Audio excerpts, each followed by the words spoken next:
अ, आज आपकी गणित की क्लास है जिसमें पहले अध्याय संख्या पद्धति में प्रश्नावली 1.1, 1.2, 1.3 और 1.4 हम करा चुके हैं।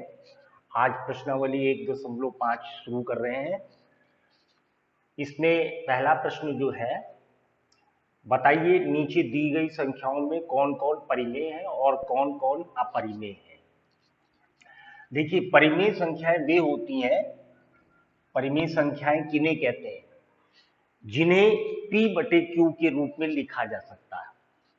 परिमेय संख्याएं वे होती हैं जिन्हें P बटे Q के रूप में लिखा जा सकता हो, जहां पर Q जीरो नहीं होना चाहिए, P बटे Q के रूप में होना चाहिए और Q जो है यहां पर Q जीरो नहीं होना चाहिए।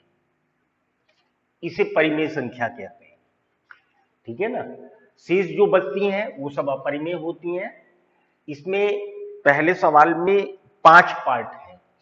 पहला है 2 ऋण अंडर रूट 5। ये कैसी संख्या है, परिमेय की अपरिमेय। अंडर रूट में जो अभाज्य संख्याएं अगर हैं तो वो अपरिमेय होगी। यहां पर अंडर रूट 5 है, अंडर रूट भी लगा है और 5 अभाज्य संख्या है, इसलिए ये होगी अपरिमेय। अपरिमेय। ठीक। दूसरा है आपका 3 धन अंडर रूट 23। ये दिया है कोष्टक में ऋण अंडर रूट 23। ये है दूसरा। इसको हल करके देखना पड़ेगा ये परिमेय है कि अपरिमेय। कोष्टक को खोल दीजिए। 3 धन अंडर रूट 23 और ये हो जाएगा ऋण अंडर रूट 23। ये अंडर रूट 23 एक प्लस में है एक माइनस में है, ये कट जाएगा, केवल बचेगा 3। और 3 को हम P बटे Q के रूप में लिख सकते हैं। 3 को हम लिख सकते हैं 3 बटे 1। ठीक है ना। इसलिए ये परिमेय संख्या है। ठीक है ना, ये परिमेय है। तीसरी संख्या है, तीसरा है इसका 2 बटे 2 अंडर रूट 7, 2 अंडर रूट 7 बटे 7 अंडर रूट 7। ये है तीसरा प्रश्न। ये आपको बताना है कि परिमेय है कि अपरिमेय है। अंडर रूट 7 कट जाएगा, बचेगा 2 बटे 7। 2 बटे 7 कैसी संख्या है, परिमेय। ठीक, ये परिमेय संख्या है। चौथा सवाल है इसी में। चौथा है 1 बटे अंडर रूट 2। 1 बटे अंडर रूट 2। यहां पर आप देखिए ये P बटे Q के रूप में P और Q पूर्णांक, यहां पर Q का मान अंडर रूट 2 है, अंडर रूट भी लगा है और ये अभाज्य संख्या है, इसलिए ये होगी अपरिमेय। अपरिमेय संख्या होगी। ठीक है ना। पांचवा है इसका आखिरी पार्ट, वो है 2 पाई। 2 पाई। देखिए पाई का मान 22/7 आप जानते हैं होता है। ये लगभग होता है, पूरा पूरा नहीं आता है। अगर आप 7 से 22 में भाग दें तो पूर्ण संख्या में नहीं आएगा, इसलिए ये अपरिमेय है। ये अपरिमेय। पाई जो होता है वो अपरिमेय होता है। ठीक है ना। इस तरीके से पहले सवाल के पांचों पार्ट हो गए। पहला अपरिमेय, दूसरा परिमेय, तीसरा परिमेय, चौथा अपरिमेय, पांचवा अपरिमेय। अब देखिए सवाल नंबर 2। सवाल नंबर 1 हो गया। सवाल नंबर 2 में क्या कह रहा है, इसको उतारते भी जाइएगा कॉपी में अपने लिए, आगे आपको सुविधा रहेगी। प्रश्न संख्या 2। निम्नलिखित व्यंजकों को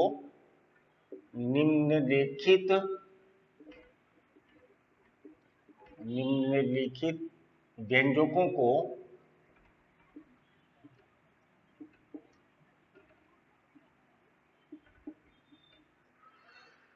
व्यंजकों में से, व्यंजकों में से प्रत्येक को हल कीजिए, प्रत्येक को हल कीजिए।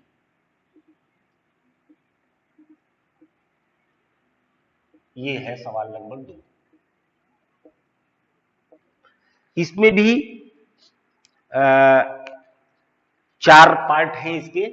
पहला देखिए आप, पहला है 3 धन √3 एक कोष्टक में, दूसरे में है 2 धन √2। ये कह रहा है निम्नलिखित व्यंजकों में से प्रत्येक को हल कीजिए। आपको हल करना है। पहले कोष्टक में है 3 धन √3, दूसरे में है 2 धन √2। इसका इस पूरे में गुणा करना है। कैसे करेंगे? सबसे पहले हम पहली संख्या से ले लेते हैं। 3 से 2 में गुणा करेंगे 6, 3 से √2 में करेंगे तो ये आएगा 3√2 धन।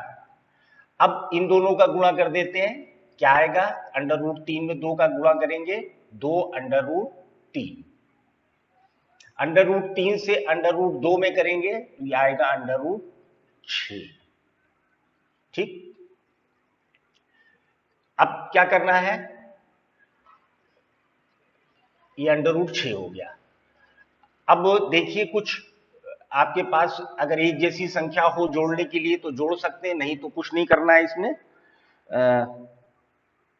बस इतना ही रहेगा इसमें, केवल इतना ही गुणा करके यही आंसर हो जाएगा। ठीक है ना? 6 अलग है, 3√2 अलग है, 2√3 अलग है, √6 अलग है। आपने 3 से 2 में गुणा किया 6, 3 से √2 में गुणा किया 3√2, √3 से 2 में गुणा किया 2√3, √3 से √2 में करेंगे √6। यही आपका आंसर है। दूसरा देखिए इसका पार्ट, दूसरे पार्ट में क्या कह रहा है? दूसरे पार्ट में कह रहा है 3 धन √3 एक ब्रैकेट में, एक कोष्टक में है, दूसरे कोष्टक में है 3 ऋण √3। देखिए इस सवाल को ध्यान से, इस सवाल में क्या विशेषता है? 3 यहां भी है, 3 यहां भी, √3 यहां भी, √3 यहां भी, एक प्लस में है, एक माइनस में है।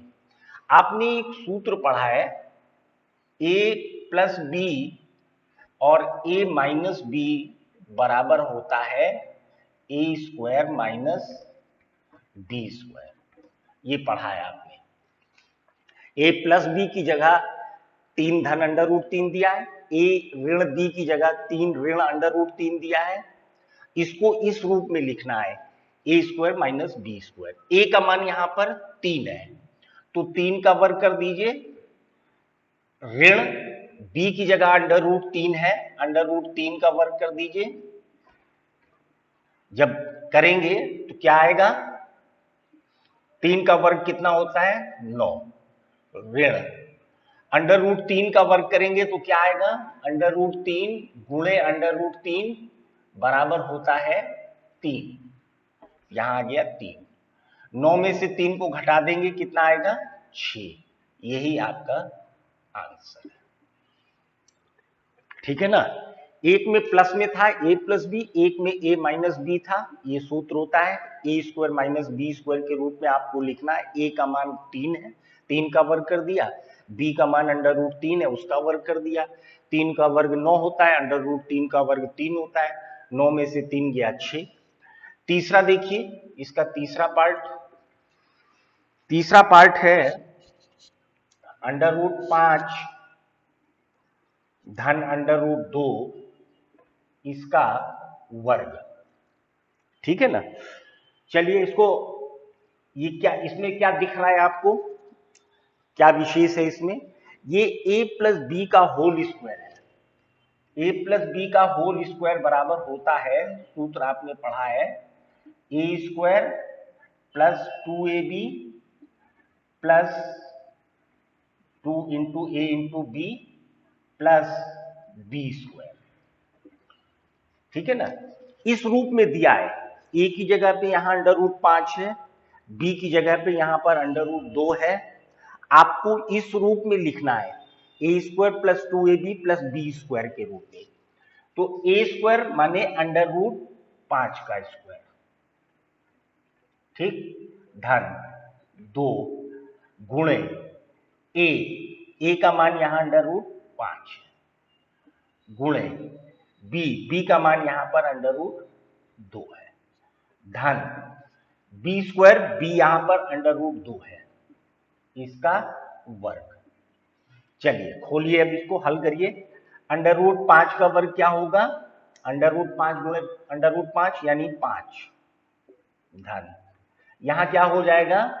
ये हो जाएगा 2√10, 5 दूनी 10, धन √2 का वर्ग 2, ठीक, ये दोनों जुड़ जाएंगे, क्या हो जाएगा? 7 धन 2√10, यही आपका आंसर है। ठीक है, समझ में आ रही बात? इसमें a + b के होल स्क्वायर वाला सूत्र लगाएंगे। a + b का होल स्क्वायर बराबर a² + 2ab + b²।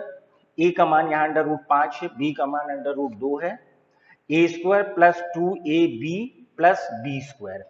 हल किया, √5 का वर्ग 5, यहां आ जाएगा 2√10, धन 2, 5 और 2 जुड़ जाएगा 7 धन 2√10। चौथा सवाल देखिए इसका। चौथा है 5 ऋण √2, 5 ऋण √2, दूसरे ब्रैकेट में है 5 धन √2। सवाल नंबर इसकी तरह है, दूसरे की तरह, ठीक है ना, यही है इसमें, हाँ यही है, दूसरे की तरह है। a + b a - b, a² - b² के रूप में लिखना है। a का मान यहां 5 है, 5 का वर्ग करिए, ठीक, यहां सब में बराबर का निशान जरूर लगा लीजिएगा। ऋण b का मान √2 है, √2 का वर्ग कर दीजिए। 5 का वर्ग होता है 25, ऋण √2 का वर्ग होता है 2, 25 में से 2 घटा दीजिए 23, यही आपका आंसर। इस तरीके से सवाल नंबर 1 के 5 पार्ट थे वो हो गए, सवाल नंबर 2 के 4 पार्ट थे वो भी हो गए, सब मैंने कर दिए हैं। बस आपको केवल समझना है और अपने आप प्रैक्टिस करनी है, ठीक है ना। अब आ जाइए सवाल नंबर 3 में।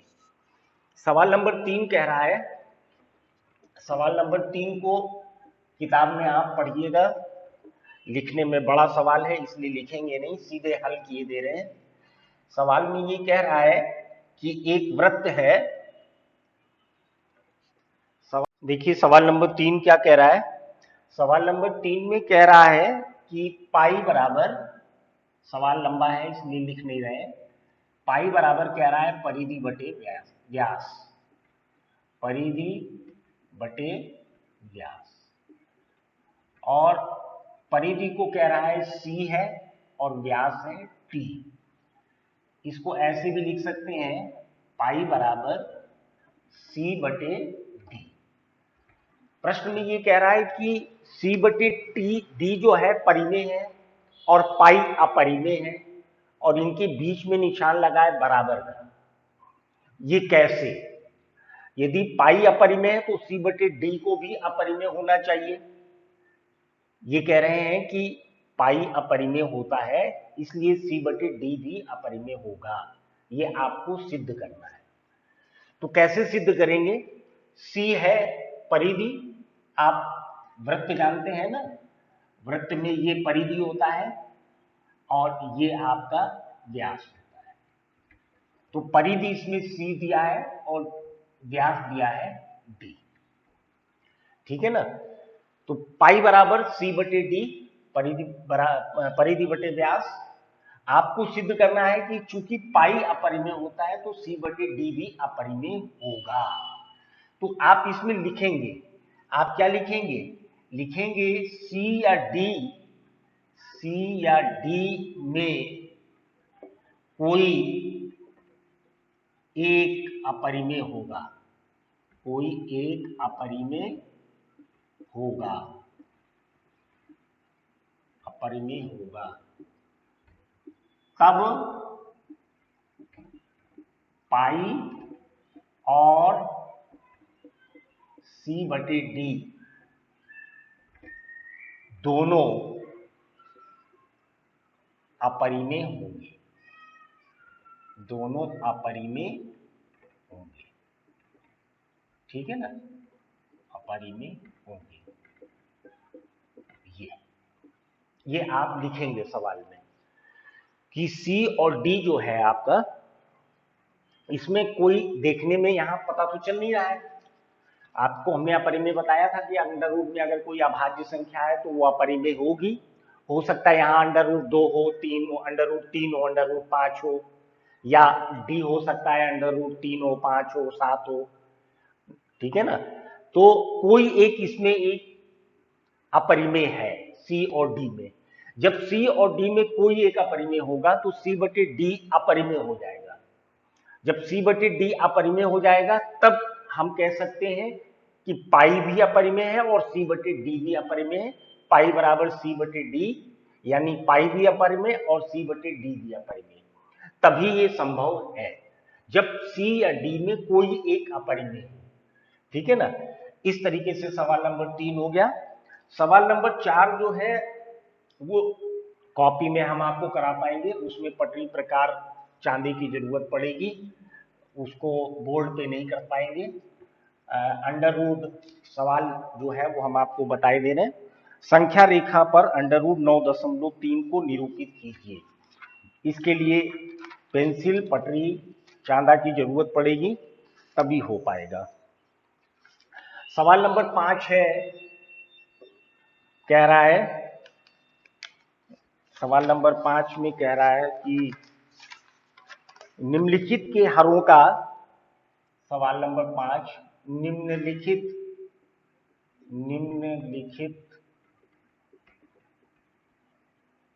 के हरों का परिमेयकरण कीजिए। परिमेयकरण कीजिए, ये है सवाल।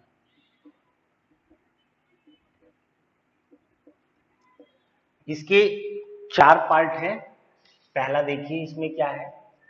पहला है 1/√7, इसके हर का परिमेयकरण करना है। ये बच्चों भिन्न है 1/√7, इसमें अंश है 1 और हर है √7। ये हर जो है इसका परिमेयकरण करना है। तो आप इसको ऐसे कर सकते हो, 1/√7 में अगर हम किसी संख्या में उसी संख्या से ऊपर और उसी संख्या से अगर नीचे गुणा कर दें तो उस संख्या पे कोई फर्क नहीं पड़ेगा। हमने √7 से ऊपर भी, √7 से नीचे भी गुणा कर दिया है। √7 से 1 में गुणा करेंगे √7 आएगा, √7 और √7 का गुणा करेंगे तो 7 आएगा। हो गया हर का परिमेयकरण। हर का परिमेयकरण करने के लिए कह रहा था, हर का परिमेयकरण हो गया। अंश से कोई मतलब नहीं, अंश परिमेयकरण करने के लिए नहीं कह रहा है, अंश को, केवल हर को परिमेयकरण करने के लिए कह रहा है। 1/√7, √7 से हमने ऊपर भी, √7 से नीचे भी गुणा किया। √7 से 1 में गुणा करेंगे √7, √7 में √7 से गुणा करेंगे 7 आएगा। इस तरीके से दूसरा सवाल देखिए इसका। दूसरे सवाल में कह रहा है 1/√7 ऋण √6। अंश में 1 है, हर में है √7 ऋण √6। इसके हर का परिमेयकरण करना है। कैसे करेंगे? 1/√7 ऋण √6 में हम ऊपर और नीचे, ठीक है ना, √7 धन √6 से ऊपर भी गुणा कर दें और √7 धन √6 से नीचे भी गुणा कर दें। जब हम गुणा करेंगे तो यहां तो वही चीज आएगी, √7 धन √6। नीचे क्या हो जाएगा? नीचे हो जाएगा a माइनस बी और a प्लस बी, क्या बराबर होता है, सूत्र आपने पढ़ा है, a माइनस बी और a प्लस बी बराबर आपने पढ़ा है ए स्क्वायर माइनस बी स्क्वायर। ए का मान यहां पर √7 है, तो √7 का वर्ग कर दीजिए। ऋण बी का मान यहां पर √6 है, इसका वर्ग कर दीजिए। ठीक, फिर नीचे क्या होगा, ऊपर वैसे ही रहेगा √7 धन √6, नीचे क्या हो जाएगा, √7 का वर्ग खोलिए, √7 का वर्ग होता है 7, √6 का वर्ग होता है 6, 7 ऋण 6, 7 में से 6 गया 1, ऊपर क्या है √7 धन √6, नीचे क्या बचा 1, इसको आप लिख सकते हैं √7 धन √6, यही आपका आंसर है। ठीक है ना। तीसरा देखिए इसका, तीसरे में क्या कह रहा है, तीसरा कह रहा है 1/5 धन √2। सवाल नंबर 2 की तरह है, ये भी यही सवाल है सेम। देखिए 1/5 धन √2 में हम ऊपर और नीचे √5 ऋण √2 से ऊपर और √5 ऋण 2 से √2 से नीचे गुणा कर देते हैं। जब गुणा करेंगे तो क्या होगा, ऊपर वही रहेगा √5 ऋण √2, नीचे क्या हो जाएगा, नीचे a plus B a minus b, a की जगह √5 है, बी की जगह √2 है, a plus B a minus B बराबर होता है a square minus B square, √5 का वर्ग a स्क्वायर माइनस √2 का वर्ग, खोलिए इसको, √5 ऋण √2 ऊपर वैसे ही रहेगा, नीचे आ जाएगा √5 का वर्ग होता है 5, ऋण √2 का वर्ग होता है 2, घटा दीजिए √5 ऋण √2 बटे 5 में से 2 गया 3। समझ में आ रही बात आपकी। √5 धन √2 जो नीचे था, हमने इसका चिन्ह बदल के ऊपर और नीचे गुणा कर दिया, √5 ऋण √2 से ऊपर भी, √5 ऋण √2 से नीचे भी, तो नीचे जब 1 से गुणा करेंगे तो वही रहेगा, नीचे ये a plus B a minus B हो गया, हमको हर का परिमेयकरण करना है, सवाल कह रहा है √5 a का मान √5 है, √5 का वर्ग हो गया, b का मान √2 है, √2 का वर्ग कर दिया, 5 का वर्ग होता है 5, √5 का वर्ग 5, √2 का वर्ग होता है 2, ऊपर अंश वैसे ही रहेगा, हर 5 में से 2 घट जाएगा 3। अब इसका चौथा पार्ट है 1/√7 माइनस 2, इसमें भी वही करते हैं, हर का परिमेयकरण करना है, 1/√7 ऋण 2 में ऊपर नीचे √7 धन 2 का ऊपर भी गुणा और नीचे भी गुणा, चिन्ह बदल के ऊपर नीचे गुणा कर देते हैं, कर दीजिए गुणा। जब गुणा करेंगे 1 से गुणा करेंगे तो ये वैसे ही रहेगा, √7 धन 2 ही रहेगा, नीचे क्या हो जाएगा, a minus B a plus B, a का मान है √7, b का मान है 2, a minus B a plus B बराबर a square minus B square, √7 का वर्ग ऋण 2 का वर्ग